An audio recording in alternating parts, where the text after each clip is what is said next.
Right, two pieces about us to end tonight's show. More analogies and more reflections. And the first one is, what is life? And similar to what is human we did last week, again, we have not defined it too well, have we?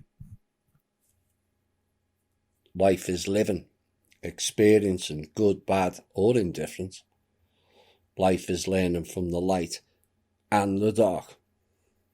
In fact, our best lessons and learning mode come from the dark by observance, which is far better than participating in it.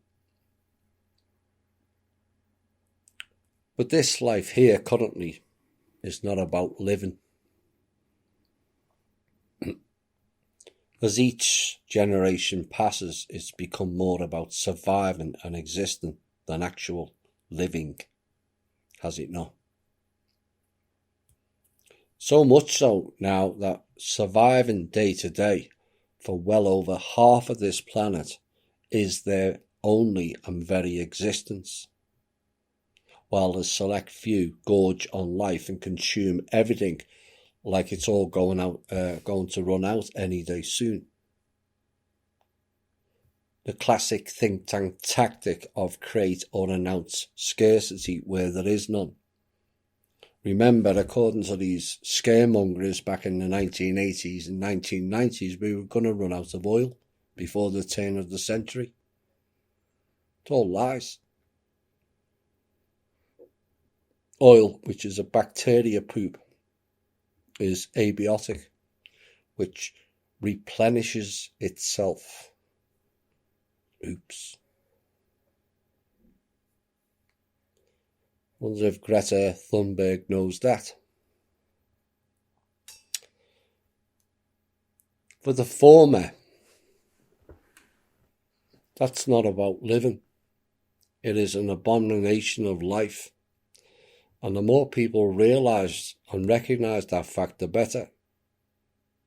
Because you have the 5 basics in life does not mean I'm all right, Jack, and not care for the rest of society.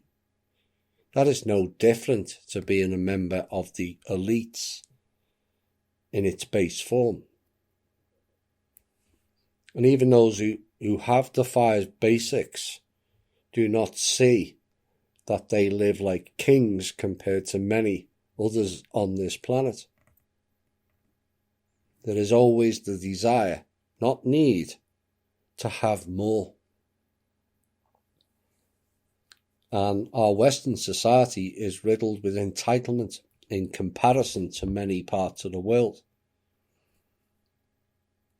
And it's funny how people compare everything else in life, like clothes and homes and handbags and shoes and cars and looks, and even how many likes or friends they get on social media. But when comparisons are made with anything else involving the life or lack of life of others, suddenly the comparative mind switches off into ignore mode. And that has to stop if we are to progress as a species.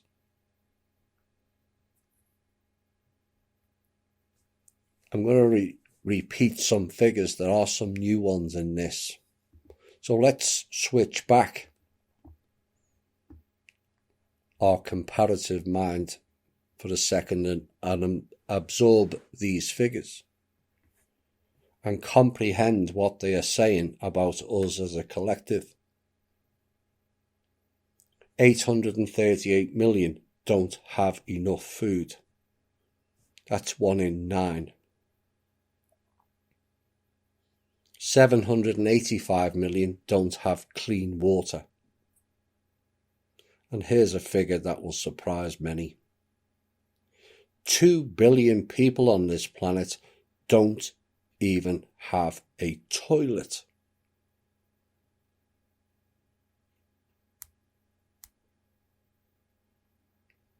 1.3 billion have no electricity.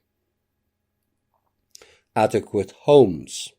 The last time the global authorities supposedly tasked to deal with this and bothered to even check it was back in 2005.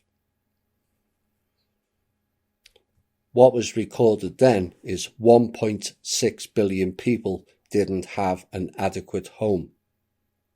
Suffice to say, in the last 14 years, that figure is much higher now. 58 million children have had no education. 876 million adults are illiterate. And 4.4 billion don't have access to the internet.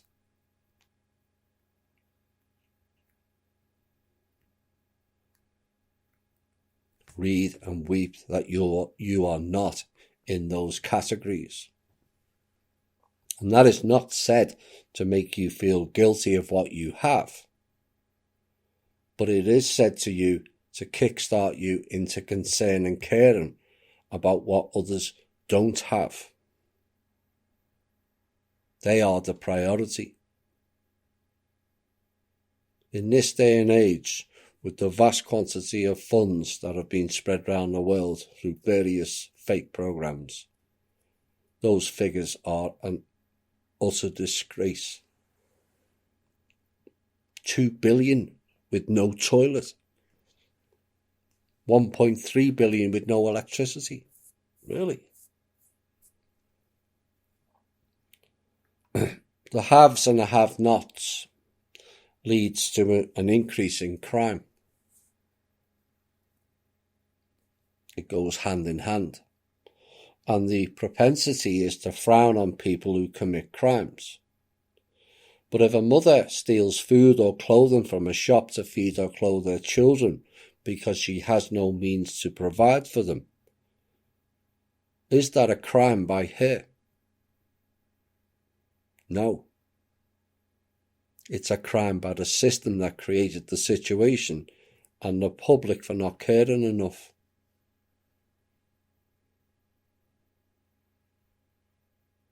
Life is riddled in a fear-based cacophony of noise, and we have various insurance-based expenditures for fear of losing what we insure against. College funds is a form of fear-based insurance that our kids don't fail in life. But kids don't fail in life because they have no pieces of paper called certificates, degrees, doctorates or PhDs. They fail in life if you don't teach them the basics. Personal responsibility, manners, how to be self-sustaining, basic finance, principles, morals, how to care. There are many examples of people going on to achieve great or good things in life without achieving in school. I know I'm one of them. Einstein, Nassim Haramein, and many in our own group also. Intelligence is one thing, intellect is another. Pensions are another fear-based insurance of having nothing later in life. Is that living?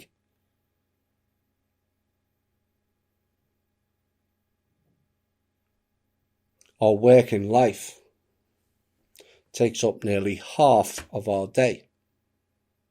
8 hours work, yes, but what about the time preparing for work or commuting to and from? 4, 5, in some cases 6 out of every 7 days. So by the time we get some time off, we're too knackered to enjoy it. Is that living? Working conditions are like sweatshops. Pressure to perform, pressure to deliver and to conform to make the maximum profits for the very few at the top to gorge on. Be it first-class flights, expensive cars, clothes, accessories, meals and hotels, whilst you scrape by on $10 to $15 an hour.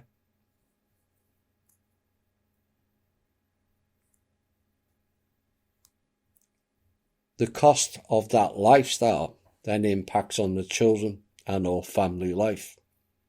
If work takes up 10 to 12 hours a day, sleep 8 hours a day, that leaves 4 to 6 hours a day for time with the children, your partner, friends, extended family, cooking, cleaning, personal hygiene. Never mind research or self-improvement, hobbies, or even a sex life. Again, is that living?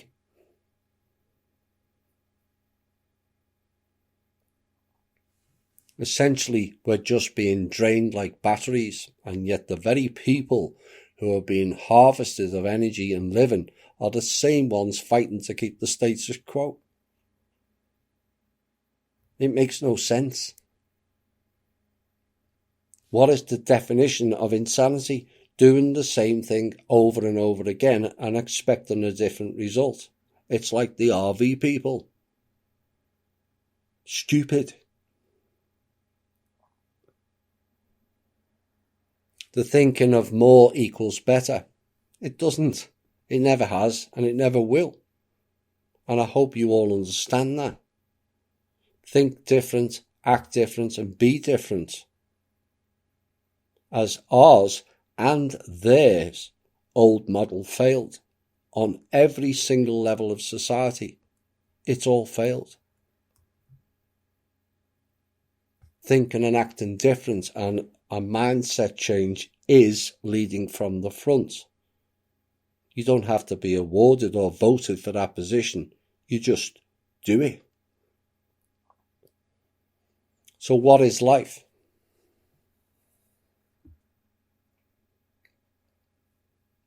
Really, for so many on this planet, they have no life. Existing and getting by is not living. Not questioning or not complaining our life is not what we wanted is an acceptance and consent to what they offer us, which is nothing. And we need to define what we consider as life.